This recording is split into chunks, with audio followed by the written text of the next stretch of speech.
At last আমরা আমাদের গন্তব্যে পৌঁছে গেছি।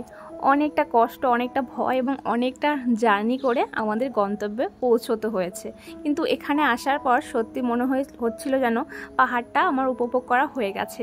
এই জায়গাটা দেখে, আমাদের যে হোমস্টেটা আমরা বুক করেছিলাম সেই জায়গাটাতে দেখে মনে হচ্ছিল যেন এখানেই থেকে যাই, এখানে থাকলেই আমাদের ঘোরাটা সার্থক হয়ে যাবে। সবারই মনে হচ্ছিল, খুব সুন্দর ছিল, এত সুন্দর পরিবেশ, এত শান্ত স্নিগ্ধ, চারিপাশে সবুজে ঘেরা ফুলদের দেখে সত্যি মনটা এত বেশি ভালো হয়ে গেছিলো। এক মুহূর্তের মধ্যে যেন প্রেমে পড়ে গেছিলাম এই হোমস্টেটার। তার সাথে এই হোমস্টের লোকেদের ব্যবহার সত্যি অতুলনীয়, কোনো তুলনাই হবে না তাদের ব্যবহার।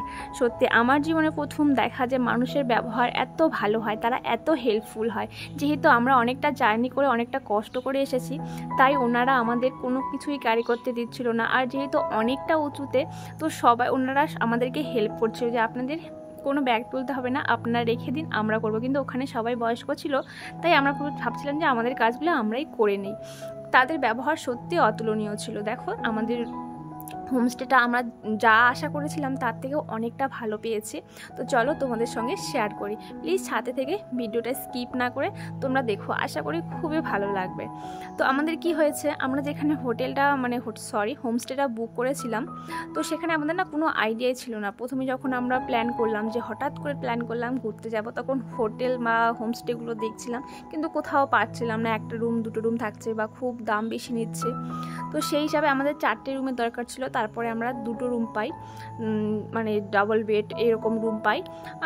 তখন এসে মনে হয়েছিল যখন বুক করেছিলাম যে কেমন হবে, আদৌ সেরকম হবে কি না। হোটেলের মানে ছবিটা অনেক সুন্দর দেখাচ্ছিল, কিন্তু সামনাসামনি এসে তার থেকেও বেশি সুন্দর, তার থেকেও বেশি ভালো জায়গা আমরা বুক করেছিলাম। মানে প্রথমে ভেবেছিলাম, যেহেতু আমরা প্রথমে বলতো কি হয়েছিল, এসে না আমাদের রাস্তা দেখে সবাই ভীষণই ভয় পেয়ে গেছিলাম। তারপরে ভেবেছিলাম যে কার্শিয়াংয়ে একটা হোটেল বুক করে, মানে ফাঁকা ছিল, আমরা দেখেও ছিলাম ওখানে হোটেল বুক, মানে পেয়েছিলাম হোটেল।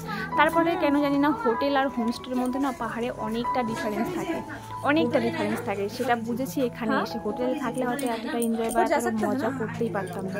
এত মানে এখানে যদি আমরা না ঘুরেও যদি শুধু সারাদিন একটা দিন এখানেই কাটিয়ে দিতাম, একটা রাত, তবুও আমাদের কোনো দুঃখ বা খারাপ কিছু লাগতো না। তো চলো তোমাদেরকে রুমগুলো শেয়ার করি। রুমগুলো দেখাতে দেখাতে তোমাদের সঙ্গে কিছু কথা শেয়ার করি। এই যে বললাম না, আমরা যখন হোটেল বুক করেছিলাম তখন না আমাদের কোনো না আইডিয়াই ছিল না যে কোথায় হোটেল বুক করেছি। প্রথমে কার্শিয়াং থেকে দেখাচ্ছিল, যেখানে এখন আমরা হোটেলটা বুক করেছিলাম তখন দেখাচ্ছিল এই 8-9 কিলোমিটার, কিন্তু এখানে এসে দেখি যে 16 কিলোমিটার দূরে। আর এটা হচ্ছে সোনাডা, কার্শিয়াং থেকে সোনাডা 15 কি 16 কিলোমিটার দূরে, এতটা ডিস্টেন্স।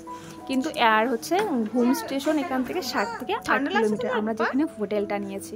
আর রুমগুলো কিন্তু খুব পরিষ্কার, খুব পরিচ্ছন্ন, একদম টিপটাপ, খুব ভালো লেগেছে। মানে রিজনেবল প্রাইসের মধ্যে রুমগুলো আমরা খুব ভালো পেয়েছি। এখানে আমাদের রুমের প্রাইস নিয়েছে পার হেড 1200 টাকা করে, এবং খাওয়া দাওয়া কমের মধ্যে আমরা খুব ভালো রুম পেয়েছি। এবং তাদের সার্ভিসিং ভীষণই ভালো, তাদের ব্যবহারের কোনো তুলনাই হবে না। তো তারপরে কি বলি, চলো তারপরে তোমাদের সঙ্গে বলি যে আমরা রাস্তা চিনতে পারছিলাম না। আর আমরা একই জায়গায় হোটেলের পাশে থেকে 3 থেকে 4 বার এসে ঘুরে গিয়েছি। বলছিলাম যে কেউ চিনতেই পারছিল না, আর লোকাল লোকও চিনতেই পারছিল না। হোমস্টের নাম বলছি, তবুও আশেপাশে কেউ চিনতে পারছিল না। সেখান থেকে আমরা 2 থেকে 3 বার সামন থেকে এসে ঘুরে গেছি। মানে আর এই হোটেলটা এতটাই উঁচুতে, তোমরা তো সবাই জানো যে ঘুম স্টেশন কতটা উঁচুতে।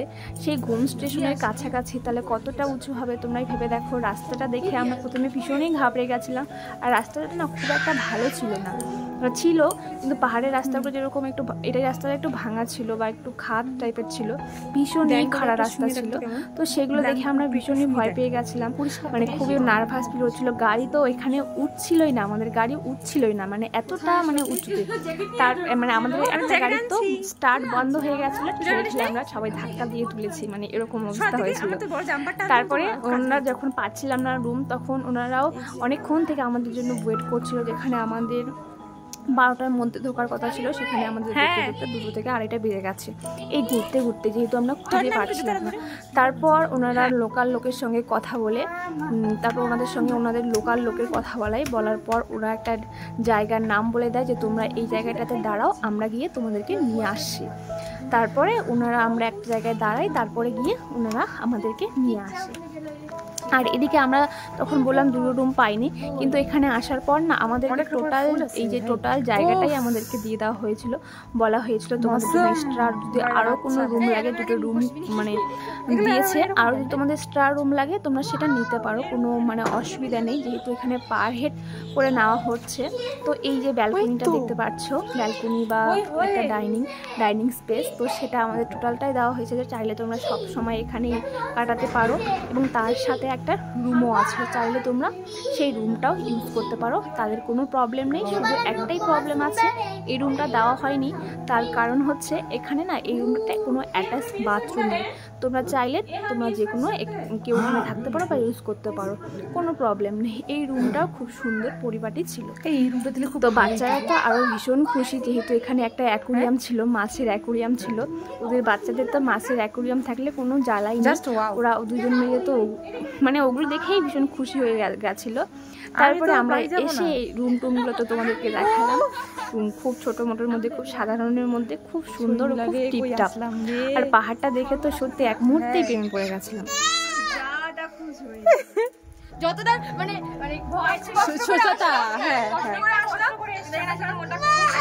তোমার কি মনে শুধু হারায় এই প্রথমবার মানে এত উঁচু মানে রাস্তাটা যে আমরা এসছি, বা আমার বর যে ড্রাইভ করছে, মানে ওকে একটা মেডেল দেওয়া দরকার, কারণ ও প্রথমবার এই রাস্তায়, আর এত খাড়া রাস্তা, মানে এরকম সোজা খাড়া রাস্তা, তারপর এরকম ফার্স্ট টাইম এরকম, তারপর এরকম, মানে যা তার নামা ওঠা দুটোই কষ্ট, কিন্তু জায়গাটা দেখে আমাদের অনেক কষ্টটা সার্থক। আমি একটু বসে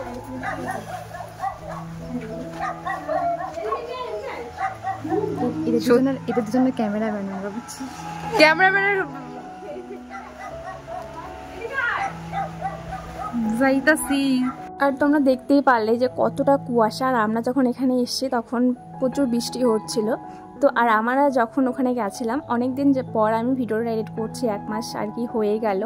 এই এখন সত্যি এতটা মানে ল্যাথখোর লাগে আমার না, ভিডিওগুলো এডিটই করতে ইচ্ছা করে না, প্রথমত ভিউজ হয় না, এই জন্য না আমার এডিটই করতে ইচ্ছা করে না, কেন জানি না। তো এখানে এসে আর আমাদের ওই সময় যেখানে ছিলাম, আমাদের বাড়ির ওখানে প্রচুর গরম ছিল, ভেবেছিলাম হয়তো পাহাড়ে অতটা একটা ঠান্ডা হবে না, কিন্তু এসে দেখি আমাদের ওখানে যখন যেমন পৌষ মাঘ মাসে কনকনে ঠান্ডা শীত, সেই শীত আমাদের কোনো আইডিয়াই ছিল না। জাস্ট বাচ্চাগুলোর জন্য আমি এনেছি, আমার মেয়ের জন্য একটা মানে খুব মানে এনেছি, যেহেতু পাহাড়ে এসেছি, যতটা ঠান্ডার জামা কাপড় আনা আমাদের দরকার ছিল ততটা আমরা ঠান্ডা জামা কাপড় আনিনি, সব গরমে জামা কাপড় এনেছি। একজন তো আমরা তো সবাই প্রায় হাফ প্যান্ট টপ পাহাড়ে এরকম থাকবো এরকম নিয়ে গেছিলাম, যে এই সময়টা অত বেশি একটা ঠান্ডা হবে না, ঠান্ডা হবে সেটা আমরা কাটিয়ে নিতে পারবো। কিন্তু এখানে এসে দেখছিলাম কনকনে ঠান্ডা, কনকনে মানে ভীষণ লেভেলের ঠান্ডা। তো আমি ভাগ্যিস আমি আমার মেয়ের জন্য একটা বড় সোয়েটার নিয়েছিলাম, আর পাতলা পাতলা কয়েকটা ফুল হাতা জামা নিয়ে গেছিলাম। আর আমার জন্য ভেবেছিলাম হয় ঠান্ডা হোক বা না হোক, আমি একটা তো সোয়েটার নেবো, সোয়েটার তো নেই, একটা জ্যাকেট নিয়েছিলাম, তো সেই হয়েছে। তারপর ওর বাচ্চার ঠান্ডা জামা কাপড়ই নিয়ে যায়নি, ও এত পাহাড়ে করে ওর মানে ও গাধার মতো ওর বাচ্চার জন্য কিচ্ছু নিয়ে যায়নি। তারপরে ওখানে আমরা সবাই মিলে ব্যালেন্স করে আর কি চলেছি সবাই, যেহেতু আমি দুটো একটা করে নিয়ে গেছিলাম, সেটাই আমরা পরে নিয়েছিলাম সবাই মিলে আর কি ভাগ করে। তারপরে আমরা এখন একটু ভালো, এখানে পুরো ঠান্ডা, পুরো বৃষ্টি হচ্ছিল, বৃষ্টির ওয়েদার, এখনই রোদ উঠছে আবার এখনই বৃষ্টি পড়ছে। তারপর আমরা সবাই মিলে ফ্রেশ হয়ে, আর এখন 4টে 4:30 বেজে গেছে। তো দুপুরের খাবার খেতে খেতে আমাদের বিকেল হয়ে গেছে। আমরা সেই সকালবেলা সেই বাড়িতে সেই ডাল সিদ্ধ ভাত খেতে দিয়েছিলাম, তার রাস্তার মাঝখানে সেরকমভাবে দোকান বা হোটেল কিছু পাইনি, পেয়েছিলাম সেরকম আমাদের মতো খাবার হয় না, কিন্তু এখানে আমরা এর আগে পাহাড়ের খাবার মানে ভাত ডাল ওদের খাওয়া যায় না, মানে ওদের রান্না আমাদের রান্না তো আলাদা হয়, তবুও মানে এখানকার রান্না বেশ ভালো ছিল। ভাত ছিল, তোমরা যতটা পরিমাণ খাবে ততটাই করেছিল। একটা মানে আইডিয়া ওরা বলে দিয়েছিল এটা চিকেনই মিলতা है ना, ওরা অনেকটাই বেশি করে রান্না করেছে, বরঞ্চ আমাদের খেয়ে দিয়ে রান্না প্রত্যেকটা রান্নাই বেঁচে গেছিল। কি রান্না ছিল যে আমরা সার্ভ করে দেবো না, তোমরা সার্ভ করে খাবে।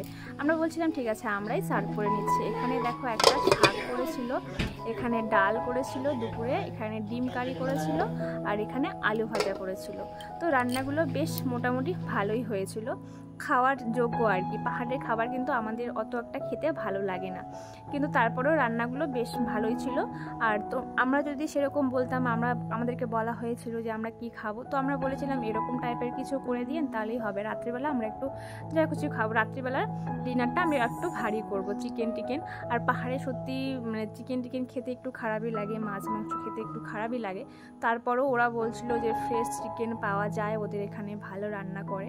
তো সেরকমই বললাম যে রাতের অর্ডারটাও দিয়ে দিলাম যে রাতে আমরা এইগুলো খাবো আর এইগুলো করবো। তো চলো আমরা এখন সবাই মিলে এখন একটু খেয়ে নেবো। বাচ্চা দুটোকে আগে খাইয়ে দেবো, কারণ আমরা যদি সারাদিন না খেয়ে থাকি তাও আমাদের অত একটা কষ্ট হবে না ঘুরতে এসেছি বলে, কিন্তু বাচ্চাদের ভীষণই কষ্ট হচ্ছিল, তাই ওদের দুজনকে আগে খাইয়ে নেবো। আর আমার মেয়ের বলার তো কি, আমার মেয়েকে সারাদিন না খাওয়ালেও ওর কষ্ট হবে না, ও বলবেও না যে আমি ভাত খাবো বা আমাকে ভাত দাও।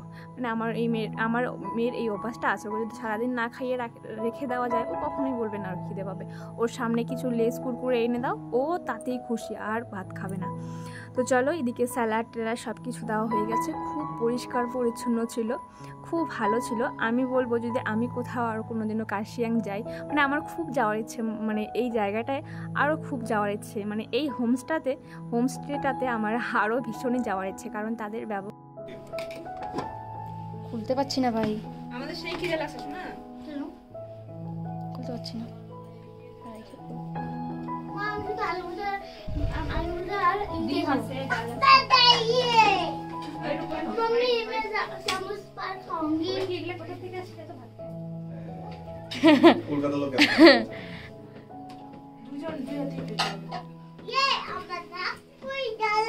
व्यवस्था ठीक-ठाक আছে না? वो टाइट हो गया ना गर्मी के कारण। राइस और हाँ है अभी हुए तो दे देंगे। गरम पानी ठीक है। ज्यादा ही हंगी ज्यादा लग रहे ठीक है लाइट तो मांग लेंगे। हां जी सर, लाइट तो मांग लेंगे, राइस लाइट तो मांग लेंगे। अभी नहीं है बोल रहा है ना, नहीं है नहीं है राइस दे रहे ग्लास तो सोते हैं কয়টা থালা মারবো? 7টা না? पानी से ग्लास को उन्हें मांग देते ग्लास को। ये गरम जल এখানে দিছে। পিঙ্কি মেয়ের গরম জল লাগবে, আমারটা বাড়িস। আমি শুধু ইডলি খাবো, দুটো দিয়ে খাবো। कौन मांग হ্যাঁ দে। আমানি ওই যে গরম জল তোর জন্য দিচ্ছে। পারিস না ইয়া সবাই একসাথে হবে কি? নেই নি তোকে ওরকম করে করতে লাগবে না, নেই নি। এত নাটক করিস না তুমি কি? आपने मांगा था ना गरम जल, उधर फ्लास्क में है देखिए ক্লাস ক্লাসে তো বলো। শুনলা তোকে পাপড় দেই নি, পাপড়টা নিয়ে হ্যাঁ নেবনি। একবারে থালাতে দাঁড়াতে দে, খেতে ভালো লাগবে না। কে দিবে ভাই? সবাই কি খেতে লাগবে? সবাই নিয়ে খাবে, হাত দিয়ে নিয়ে খাবে। সবাই হাত দিয়ে নিয়ে কেউ ধোয়ার মতো কেউ নাই। চাদিরা লাগবে সে নিয়মই আলাদা। নিজের মতো লাগে না। সার্ভিসিংটা খুব ভালো না? ভালো সিস্টেম ভালো আছে, ব্যবহার খুব ভালো। অনেক দিয়ে আর এই দেখো দিকে দেখাও একটু দিয়ে আড়িতে বলছিলি? কত अच्छा खाना बनाया, কেমন বানাচ্ছে খাবার, কেমন হচ্ছে बहुत খাবার? अच्छा बनाया। ডিম দিব না? খাই দাও।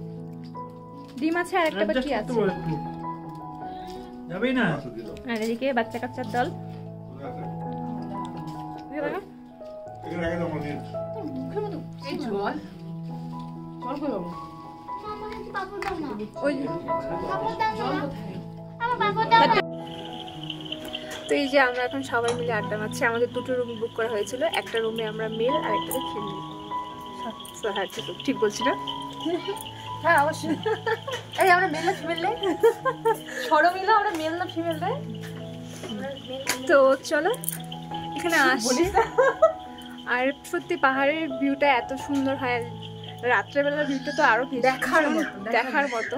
কিন্তু ভয় এখনো লাগছে, আসার সময় যে ভয়টা লাগছে, যাওয়ার সময় ভয়টা দ্বিগুণ বাড়ছে, কারণ রাস্তার কথা ভেবে। তো চলো আর কি করা যাবে, এসেই পড়েছি, বাড়িতে পৌঁছাতে হবে, ড্রাইভার তো নেই। তো চলো এদিকে, চলো তোমাদের একটু ভিউটা দেখাই। আর রাতে বাজে লাগবে। তুমি ধরো, এবার ধরো, মজা লাগবে। না না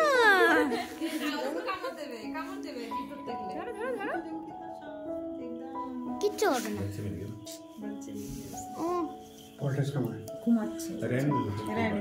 ওর মাথাটা ভুলে দিলে মনে হচ্ছে।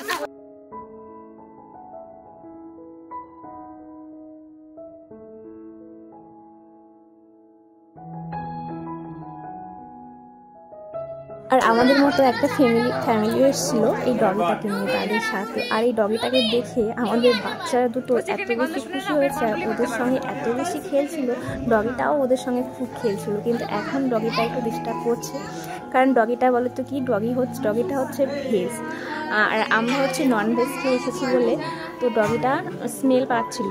তো ডগিটা তোমরা জানো, ডগিদের স্মেল ক্ষমতা অনেকটাই বেশি।